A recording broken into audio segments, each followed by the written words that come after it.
race fans, it's the start of a brand new decade, so don't be on the outside looking in. Straddle the technology fence with us and be part of all the action at every round of the 2020 season. With our all-new app, you'll now have live global streaming of all the action from the heart of each and every track. Live scoring, race highlights, replays, results and team and driver news.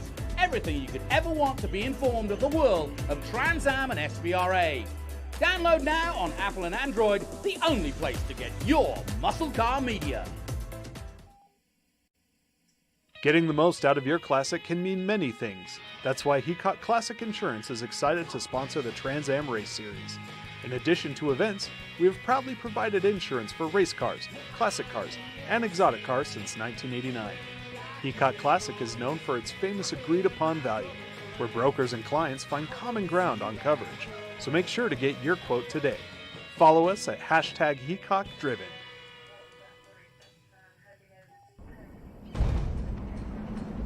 Land Rover has reimagined an icon, and in doing so, has created an SUV for the 21st century. Challenged in the most demanding of terrains, not only did the new Defender survive, it thrived. We knew the only way to honor its heritage was to design a vehicle built for a new breed of explorers as we reinvent the future of adventuring together. This is what makes the new Defender capable of great things. Land Rover, above and beyond.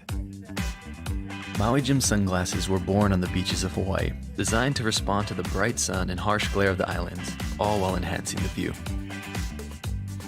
After 30 years, we're still independently owned, and the free-thinking Hawaiian spirit that first inspired us is still a part of everything we do.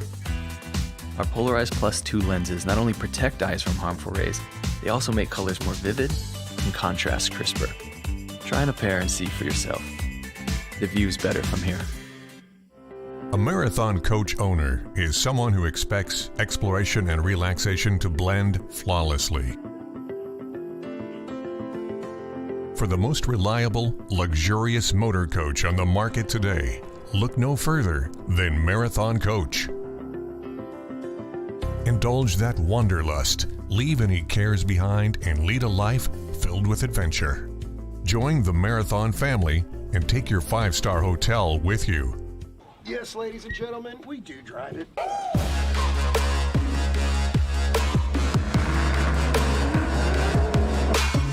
But all of us in the pits want to know who's the ultimate grand champions.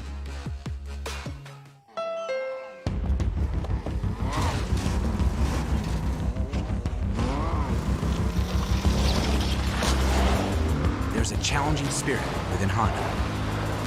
It gives us the courage to go faster and the thinking to make it real.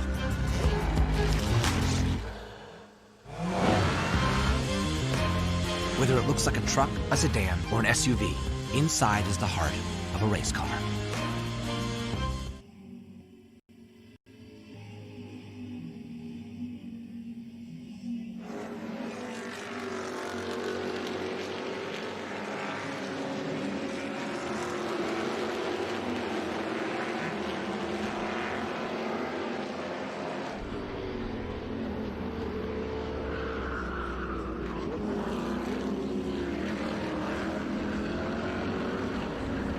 Welcome to the Trans Am Championship Round 2 on Mid-Ohio Sports Car Course. It's been a while. At Sebring at the end of February, beginning of March, and we are back finally. Trans Am Racing is in TA2 practice, and we once again have a fun field for the 2020 season, including some of the greats of the past, some of the current and former champions of the not so distant past, and some who've never won a TA2 championship and are hungry, no question about it. I'm Jonathan Green. Hopefully Ben may join me. He's a busy lad at the moment, and this is only practice as we look high and above the Mid-Ohio circuit. It is a beautiful circuit indeed, and I love to get these drone shots because you get a much better perspective of both the corners and of course the distances, and you can see that the yellow three-dimensional car is being pursued quite heavily from the above shots. I think it's Keith Pruchek in the all-white car pursuing the number 2, and it is.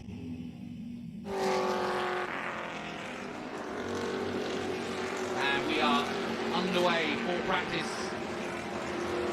And there is an expectation of rain over the weekend. In fact, we had some in Cleveland, Ohio, quite a lot of heavy storms last night. We had rain towards the end of the evening yesterday, just in the middle, actually, of practice for TA cars.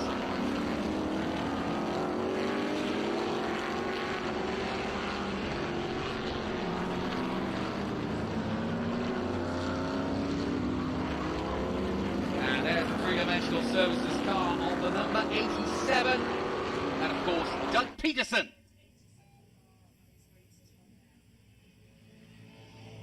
Doug Peterson, who runs the three-dimensional services company, and during the COVID crisis and lockdown, he turned his company into making PPE and equipment for the COVID virus, and in fact, Kerry Hitt and several others, including Tyler Casera and the Tate Corporation, also involved with making equipment for COVID. So while we've been locked down, Trans Am hasn't been messing about, and in fact, they've been adding to the cause, if you will.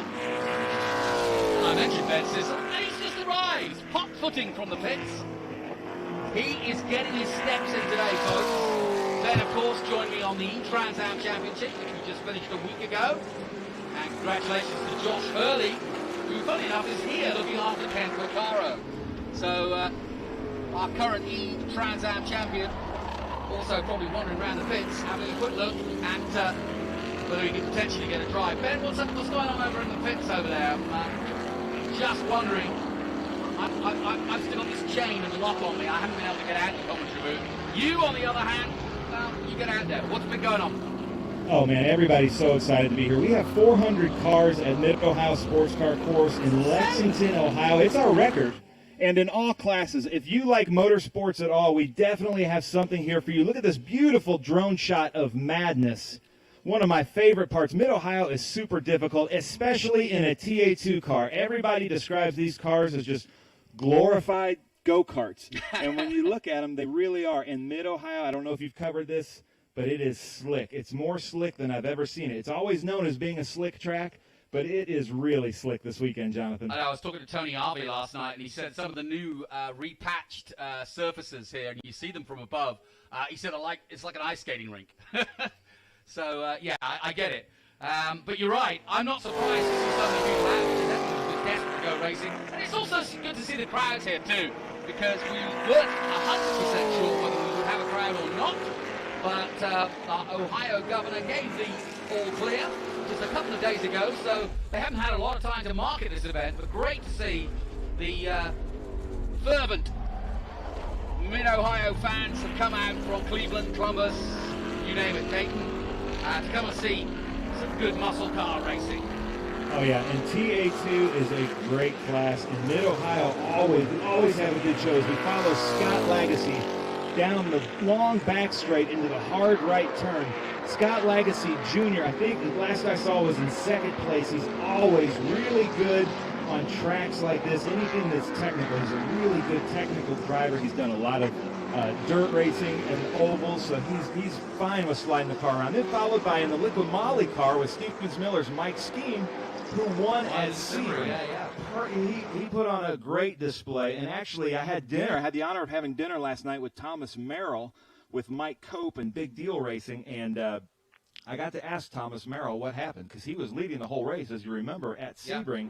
Until I think the second to last lap. He spun at turn 3, and Mike Scheme just took over. Mike Scheme was on his rear the whole race, just waiting for something to happen. And even Thomas said he's not quite sure what happened as we watched Lagacy's coming into the pits. I hope that's not a problem. Yeah, me too. And I know that Lagacy Jr. haven't spoken to him this weekend. I keep going past his car, but I know he's been chomping at the bit, because he actually, as we look at Rafa Matos in the all-black, currently first at the moment, or the fastest man out there, doesn't look as though there's a problem for him.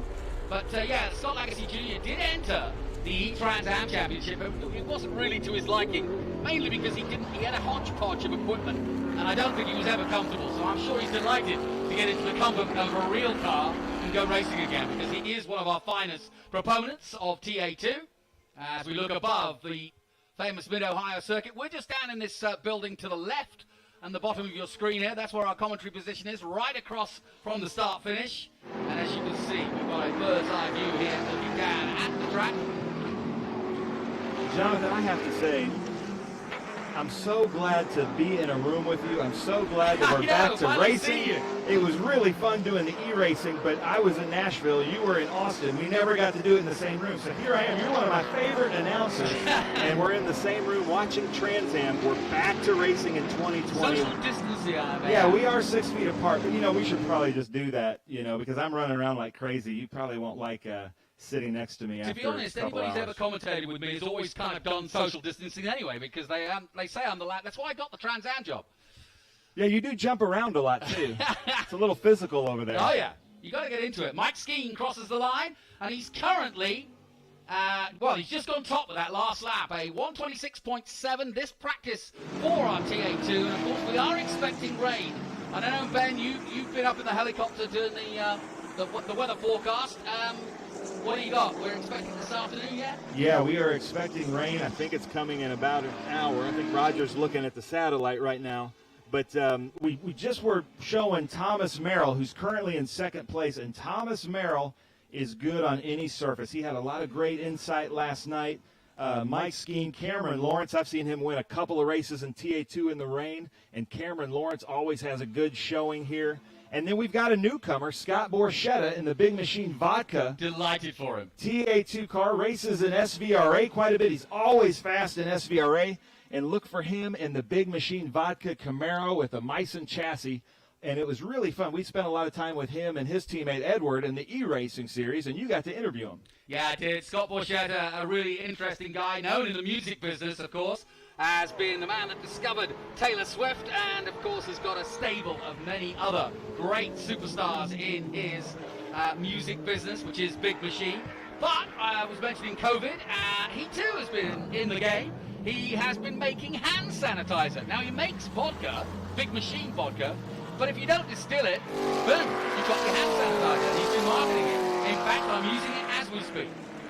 Yeah, he gave hand sanitizer out to all of our racers. We made sure to give PPE to all the racers and spectators as they came in. Every morning when we get here, they're taking our temperature. We're doing everything we can to make sure racing is as safe as possible during this pandemic. I tried it with some orange juice and ice last night, but no, I definitely stick with the vodka. For sure.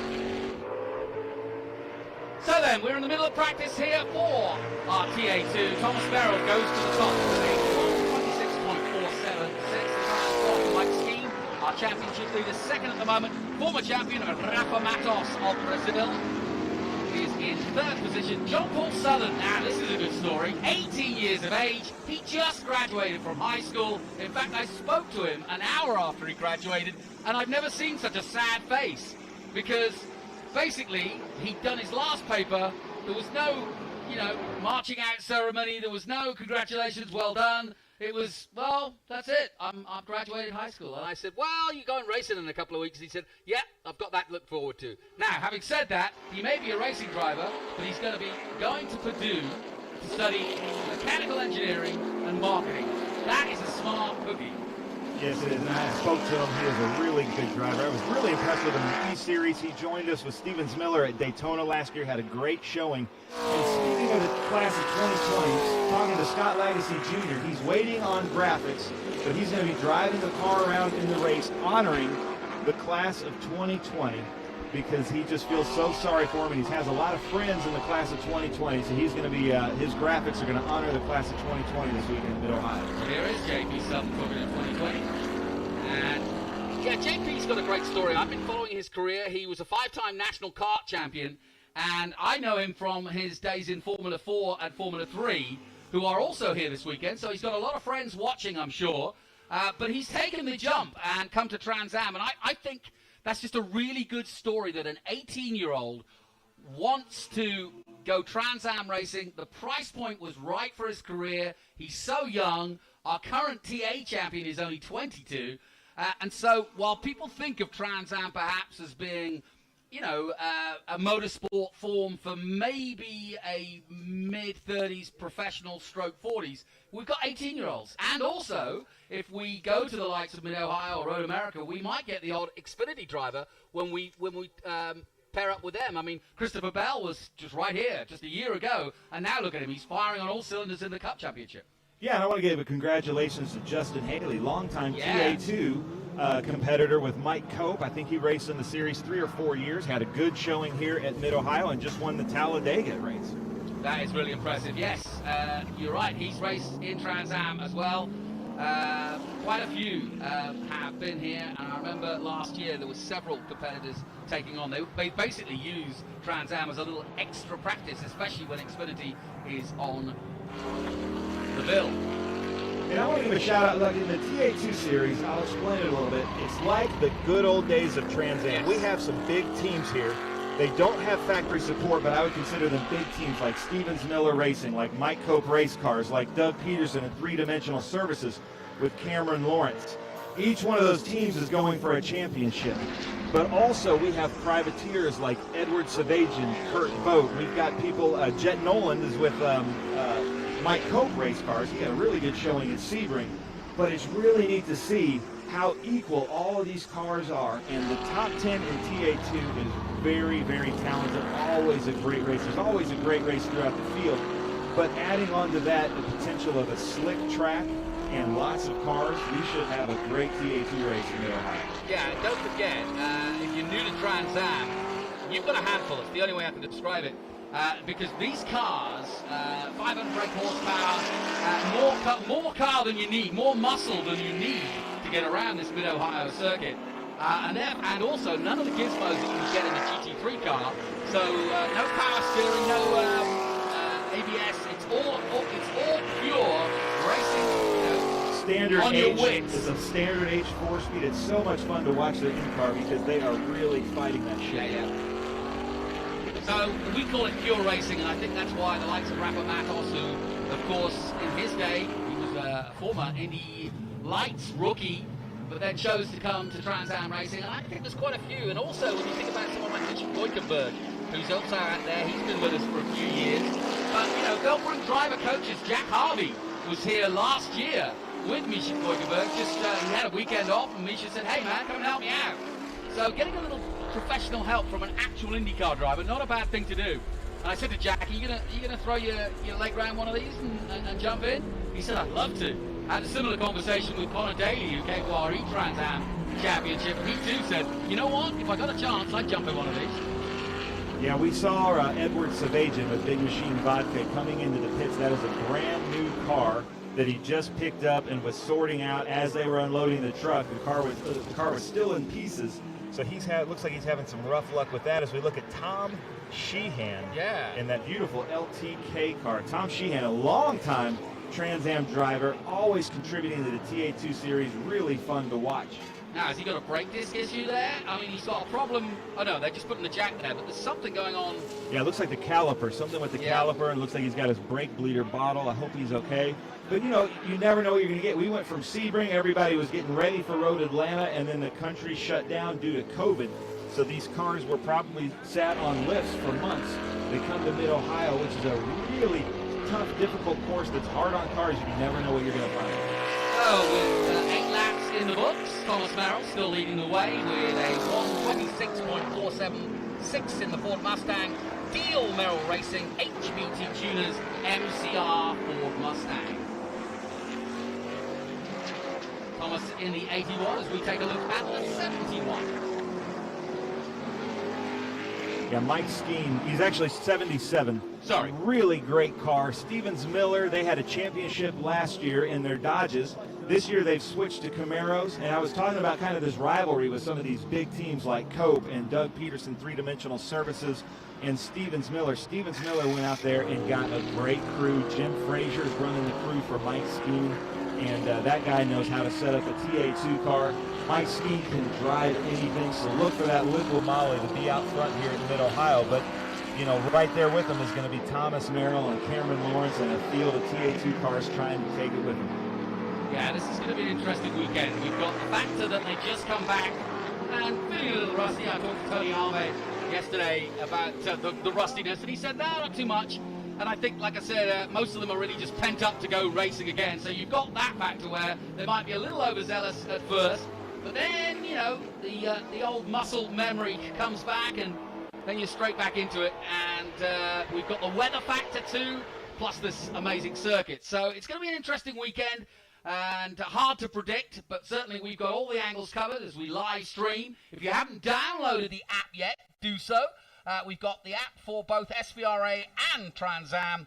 Ben Sissel has been working round the clock, creating various different features and interviews. Tony Perella putting some really good VTs together, introducing us to some of the oldies but goodies.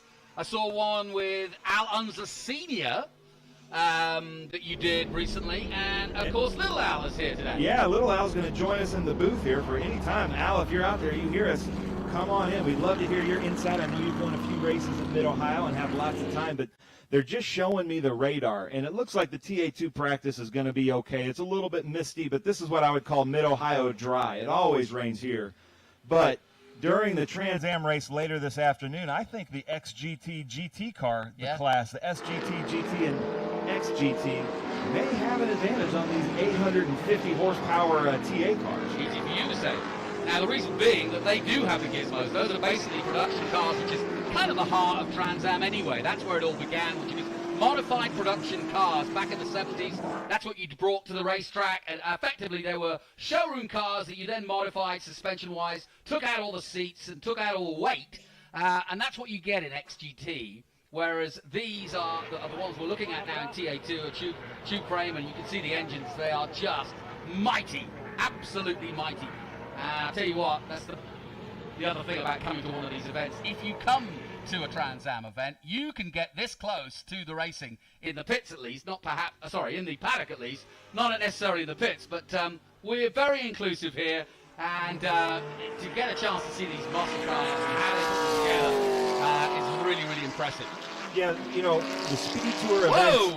Oh, that's Kurt Vogt in the 23 with Cobra Automotive. He's going to need a boat, never mind a vote. Look at that, 23, he's right off in the grass, and it's wet down there. He's got to be careful now.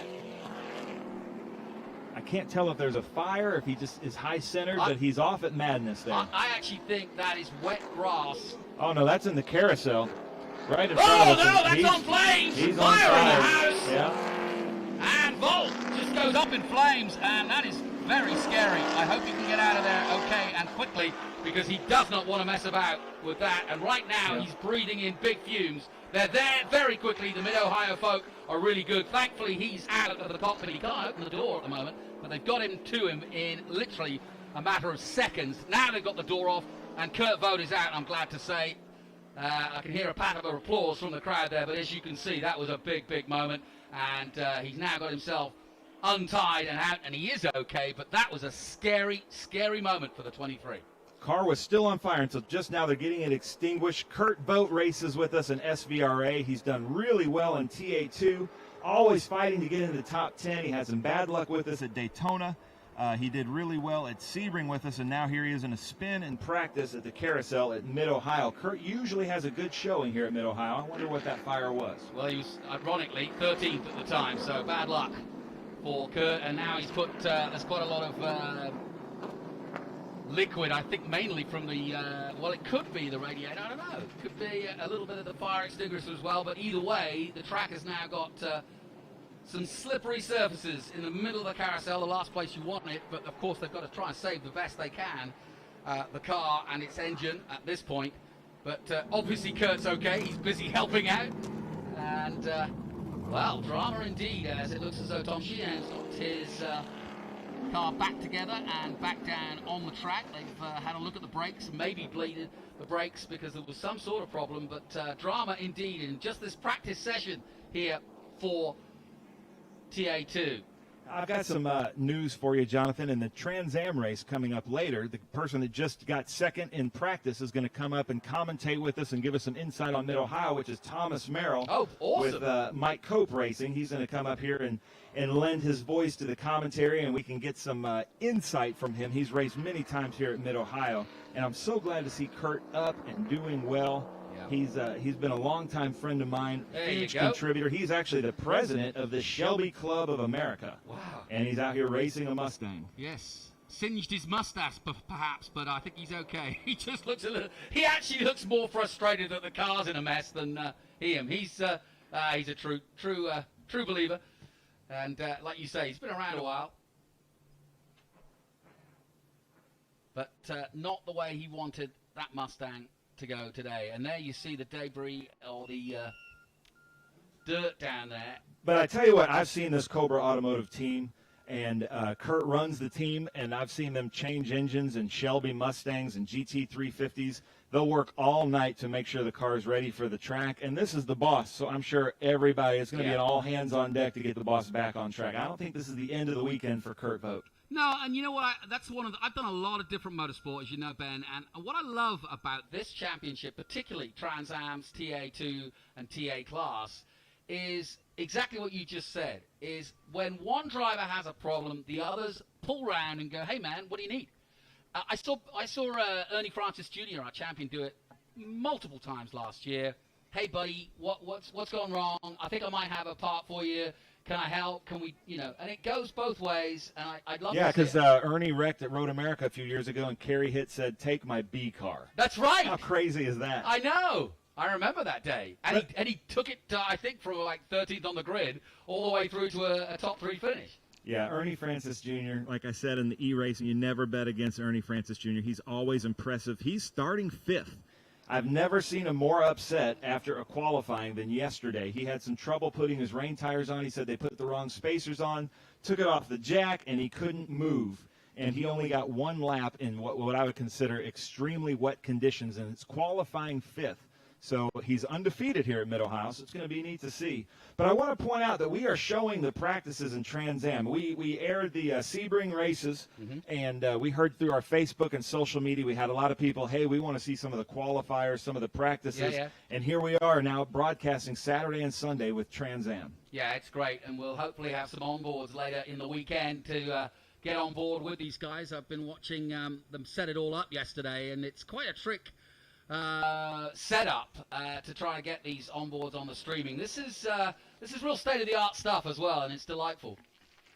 So, as we see, it looks as though practice has pretty much come to a conclusion, and sadly, Kurt Voigt's car has got some work to do, but he'll be back, as Ben Sissel says. My thanks to Ben. We'll be back with more action later. I'm Jonathan Green. Stay with us here on our live stream, and if you haven't already, download the app.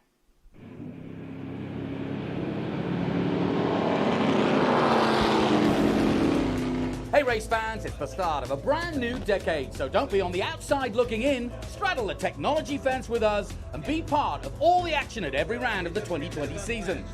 With our all-new app, you'll now have live global streaming of all the action from the heart of each and every track. Live scoring, race highlights, replays, results and team and driver news. Everything you could ever want to be informed of the world of Trans Am and SVRA. Download now on Apple and Android, the only place to get your muscle car media.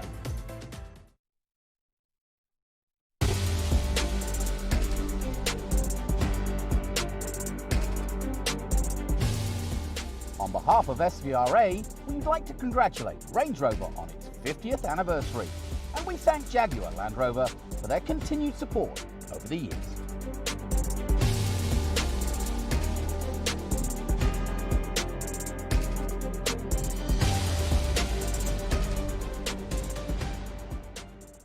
Getting the most out of your Classic can mean many things. That's why Heacock Classic Insurance is excited to sponsor the Trans Am Race Series. In addition to events, we have proudly provided insurance for race cars, classic cars, and exotic cars since 1989. Heacock Classic is known for its famous agreed-upon value, where brokers and clients find common ground on coverage. So make sure to get your quote today. Follow us at #HeacockDriven. One of the main reasons for poor vehicle performance is a dirty fuel system. It can cause decreased fuel economy and actually do harm to your engine over time. By adding Lucas Fuel Treatment to your vehicle, it cleans and lubricates the entire fuel system, pump, carburetors, fuel injectors, and valves as you drive. It also improves your vehicle's performance. It's a non-solvent product designed to protect both gasoline and diesel engines. Lucas Fuel Treatment. It works.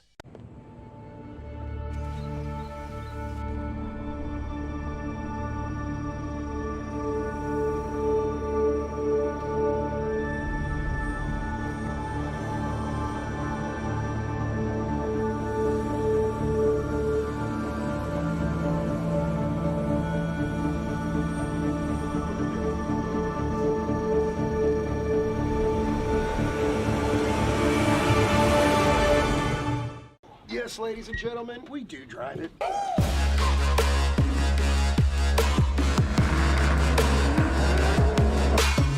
But all of us in the pits want to know who's the ultimate grand champions.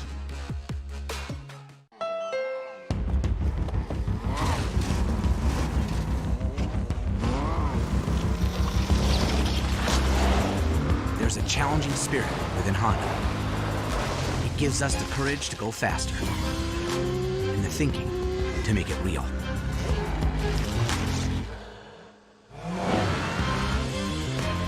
Whether it looks like a truck, a sedan, or an SUV, inside is the heart of a race car.